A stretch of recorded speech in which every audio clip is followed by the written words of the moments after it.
بسم اللہ الرحمن الرحیم الحمد للہ عز وجل۔ ہم قانون شریعت پڑھ رہے ہیں۔ آج ہم انشاءاللہ عز وجل قانون شریعت سے صحابہ اور اہل بیت کے تعلق سے پڑھیں گے۔ صحابہ و اہل بیت، سب سے پہلے صحابی کی تعریف بیان کر رہے ہیں کہ صحابی کسے کہتے ہیں۔ صحابی کس مسلمان کو کہتے ہیں؟ صحابی اس مسلمان کو کہتے ہیں جس نے رسول اللہ صلی اللہ علیہ وسلم کے دربار میں حاضری دی۔ جس مسلمان نے رسول اللہ صلی اللہ علیہ وسلم کی خدمت میں رسول اللہ صلی اللہ علیہ وسلم کے دربار میں حاضری دی اور ایمان کے ساتھ دنیا سے گیا، اسے کہتے ہیں صحابی۔ ایک تعریف یوں بیان کی جاتی ہے کہ صحابی وہ ہے جس نے ایمان کی حالت میں نبی پاک صلی اللہ علیہ وسلم کو دیکھا اور ایمان کی حالت میں اس کا انتقال ہوا۔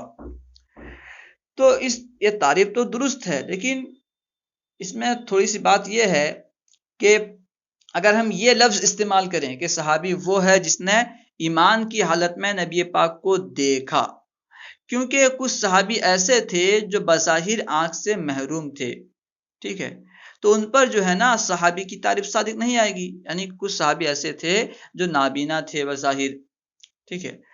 تو اگر ہم یہ کہیں صحابی وہ ہے جس نے نبی پاک صلی اللہ علیہ وسلم کو ایمان کی حالت میں دیکھا، تو جو صحابی نہ دیکھ پائے، دیکھنے سے محروم رہے بظاہر، تو ان پر جو ہے صحابی کی تعریف صادق نہیں آئے گی۔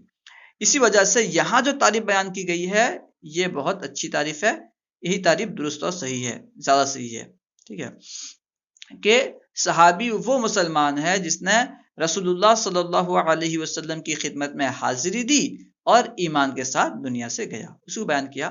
صحابی اس مسلمان کو کہتے ہیں جس نے رسول اللہ صلی اللہ علیہ وسلم کے دربار یعنی خدمت میں حاضری دی اور ایمان کے ساتھ دنیا سے گیا۔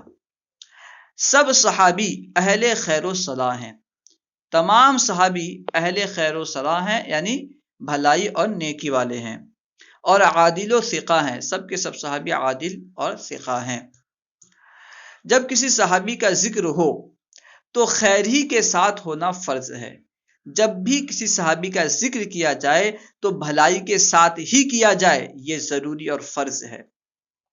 عقیدہ نمبر 29، صحابی کی توہین کا حکم۔ صحابی کی توہین کرنا کیسا؟ کسی صحابی کے ساتھ بدعقیدگی، گمراہی و بد مذہبی ہے۔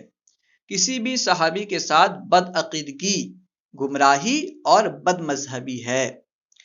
حضرت امیر معاویہ، حضرت عمرو بن عاص، حضرت وحشی رضی اللہ تعالی عنہم وغیرہ کسی صحابی کی شان میں بے ادبی تبرہ ہے، ٹھیک ہے۔ حضرت امیر معاویہ، حضرت عمرو بن عاص، حضرت وحشی رضی اللہ تعالی عنہ وغیرہ کسی صحابی کی شان میں بے ادبی کیا ہے؟ تبرہ ہے، اور اس کا قائل رافضی ہے، ٹھیک ہے۔ جو صحابی کی شان میں بے ادبی کرتا ہے وہ رافضی ہے، اس کا قائل رافضی ہے۔ اب یہاں سے شیخین کی توہین کا حکم بیان کر رہے ہیں۔ شیخین سے مراد کیا ہے؟ شیخین سے مراد سیرت میں حضرت ابوبکر صدیق اور حضرت عمر فاروق ہیں۔ حضرت صدیق اکبر اور فاروق اعظم ہیں، ٹھیک ہے۔ صدیق اکبر اور فاروق اعظم کو شیخین کہتے ہیں اہل سیرت کے نزدیک، اہل سیر کے نزدیک، ٹھیک ہے۔ تاریخ کی کتابوں میں جب بھی شیخین استعمال ہو تو اس سے مراد صدیق اکبر اور فاروق اعظم ہیں، اور احناف کے نزدیک اگر فقہ کی کتاب پڑھیں گے تو اس میں شیخین کا لفظ آئے گا، ٹھیک ہے۔ اس میں اگر شیخین کا لفظ آئے تو اس سے مراد جو ہے حضرت امام ابو یوسف اور حضرت امام اعظم ابو حنیفہ رضی اللہ تعالیٰ عنہ، ٹھیک ہے۔ شیخین سے مراد امام اعظم ابو حنیفہ اور امام ابو یوسف رضی اللہ تعالیٰ عنہ۔ خیر، حضرات شیخین کی توہین کا حکم۔ حضرات شیخین رضی اللہ تعالی عنہما کی توہین بلکہ ان کی خلافت سے انکار ہی فقہا کے نزدیک کفر ہے۔ شیخین کی توہین تو بڑی بات ہے، اگر کوئی بندہ ان کی خلافت کو نہ مانے، ان کی خلافت کا انکار کرے تو فقہا کے نزدیک خلافت سے انکار ہی کفر ہے۔ حضرت معاویہ کو برا کہنے والے کا حکم۔ عقیدہ نمبر 30، کوئی ولی کتنے ہی بڑے مرتبے کا ہو، کسی صحابی کے رتبے کو نہیں پہنچتا۔ کوئی ولی چاہے کتنے ہی بڑے مرتبے کا ہو، کتنے ہی بڑے فضل و کمال والا ہو، کتنے ہی بڑے رتبے والا ہو، کسی صحابی کے رتبے کو نہیں پہنچتا۔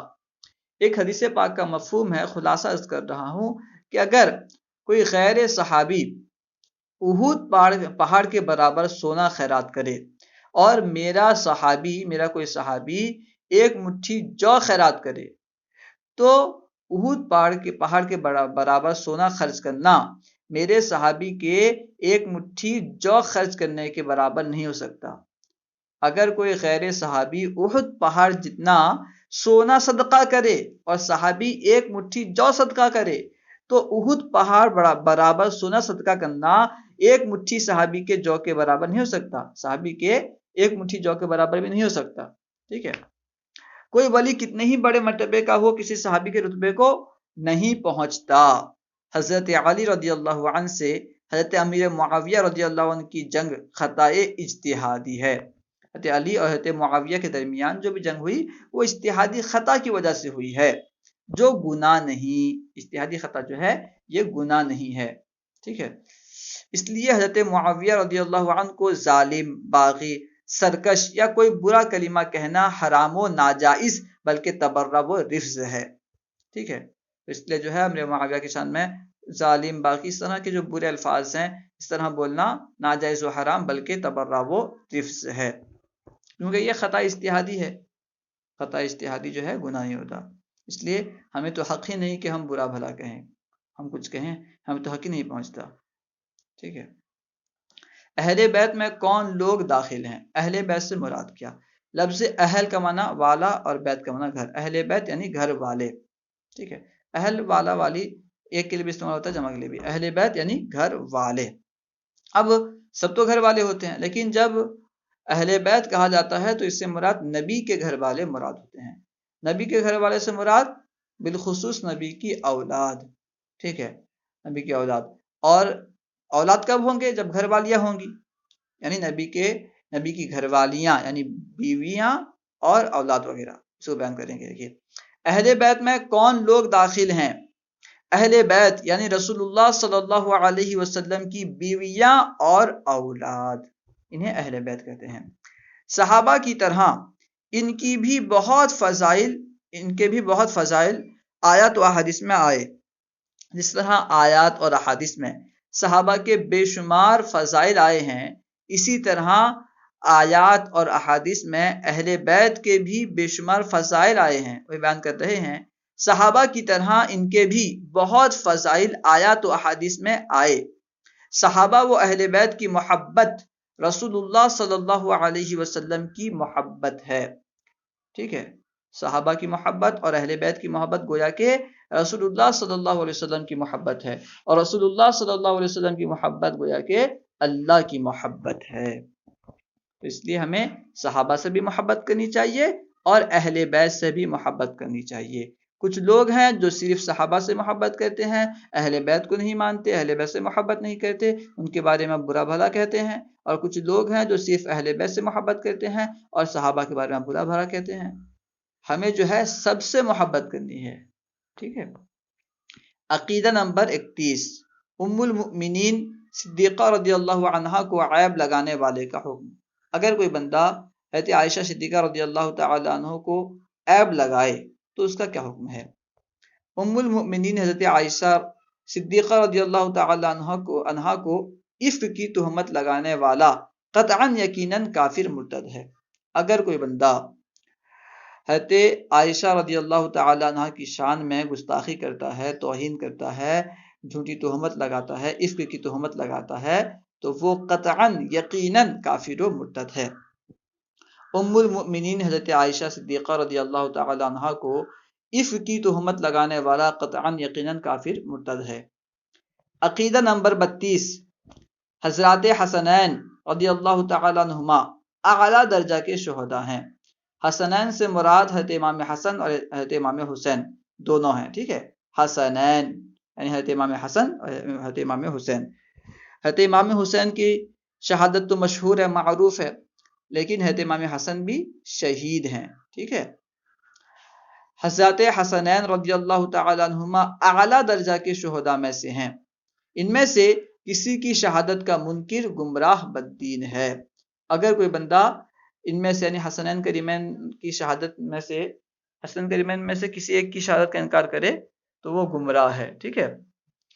عام طور پر بہت سارے لوگ ایسے ہیں جو امام حسن کو شہید نہیں مانتے، بہت سارے لوگ اس طرح پائے جاتے ہیں، لیکن دونوں جو ہیں اعلیٰ درجے کے شہداء میں سے ہیں، حضرت امام حسن اور حضرت امام حسین۔ حضرات حسنین رضی اللہ تعالیٰ عنہما اعلیٰ درجہ کے شہداء میں سے ہیں، ان میں سے کسی کی شہادت کا منکر گمراہ بددین ہے۔ عقیدہ نمبر 33، حضرت امام حسین رضی اللہ تعالیٰ عنہ کو باغی کہنے والے کا حکم۔ اگر کوئی بندہ امام حسین رضی اللہ تعالیٰ عنہ کو باغی کہے تو اس کا کیا حکم ہے؟ حضرت امام حسین رضی اللہ تعالیٰ عنہ کو باغی کہنے والے کا حکم۔ جو حضرت امام حسین رضی اللہ تعالیٰ عنہ کو باغی کہے یا یزید کو حق پر بتائے وہ مردود خارجی مستحق جہنم ہے۔ اگر کوئی بندہ امام حسین کو باغی کہتا ہے، یزید کو حق پر کہتا ہے تو وہ مردود ہے، خارجی ہے اور جہنم کا مستحق ہے۔ جو حضرت امام حسین رضی اللہ عنہ کو باغی کہے یا یزید کو حق پر بتائے وہ مردود، خارجی، مستحق جہنم ہے۔ یہاں سے یزید کا حکم بیان کر رہے ہیں۔ یزید کو کافر مانے نہ مانے اس کے بارے میں کیا حکم ہے؟ یزید کا حکم، یزید کے ناحق ہونے میں کیا شبہ ہے؟ یعنی یزید کے حق پر نہ ہونے میں، یزید کے حق پر نہ ہونے میں کیا شبہ ہے؟ کوئی شبہ نہیں، یزید حق پر نہیں تھا، اس پر کوئی شبہ نہیں۔ البتہ یزید کو کافر نہ کہیں اور نہ مسلمان کہیں، یزید کو نہ تو کافر کہنا ہے اور نہ ہی مسلمان کہنا ہے، بلکہ سکوت کریں یعنی خاموشی اختیار کریں۔ یزید کے بارے میں کچھ نہیں کہنا ہے، نہ ہی کافر کہنا ہے نہ ہی مسلمان کہنا ہے۔ عقیدہ نمبر 34، اختلافات صحابہ کا حکم۔ صحابہ کے درمیان جو اختلافات ہوئے اس کا کیا حکم ہے؟ اس کے بارے میں ہم زبان درازی کر سکتے ہیں نہیں کر سکتے ہیں؟ خیر، جو صحابہ وہ اہل بیت سے محبت نہ رکھے وہ گمراہ، وہ بد مذہب ہے۔ جو بندہ صحابہ اور اہل بیت سے محبت نہیں کرتا، وہ صرف سوچتا ہے میں اللہ سے محبت کرتا ہوں، ڈائریکٹ اللہ تک پہنچ جاؤں گا، وہ گمراہ بد مذہب ہے۔ جو صحابہ و اہل بیت سے محبت نہ رکھے وہ گمراہ بد مذہب ہے۔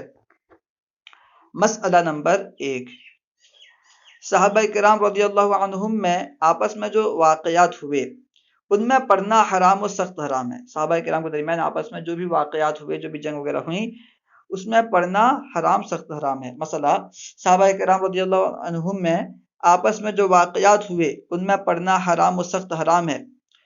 ان کی لغزشات پر گرفت کرنا یا ان کی وجہ سے ان پر طعن یا ان سے بد اعتقادی ناجائز، وہ اللہ و رسول صلی اللہ علیہ وسلم کے خلاف ہے، ٹھیک ہے۔ صحابہ کے درمیان جو بھی اختلافات ہوئے، جو بھی واقعات رونما ہوئے، ٹھیک ہے، ان میں پڑھنا حرام اور سخت حرام ہے، اور ان کی لغزشات پر گرفت کرنا کہ یہاں پہ انہوں نے غلطی کی تھی، انہوں نے غلطی کی تھی، اس طرح کہنا اور ان پر لعن طعن کرنا، اس وجہ سے ان سے بد اعتقادی اختیار کرنا ناجائز و حرام ہے، اور یہ اللہ و رسول کے خلاف ہے۔ صحابہ کرام رضی اللہ عنہم میں آپس میں جو واقعات ہوئے ان میں پڑھنا حرام و سخت حرام ہے۔ ان کی لغزشات پر گرفت کرنا یا ان کی وجہ سے ان پر طعن یا ان سے بد اعتقادی ناجائز، وہ اللہ و رسول صلی اللہ تعالی علیہ وسلم کے خلاف ہے۔ اللہ و رسولہ اعلم۔ انشاءاللہ عز و جل دوسری ویڈیو میں ولایت کا بیان پڑھیں گے۔ السلام علیکم ورحمۃ اللہ وبرکاتہ۔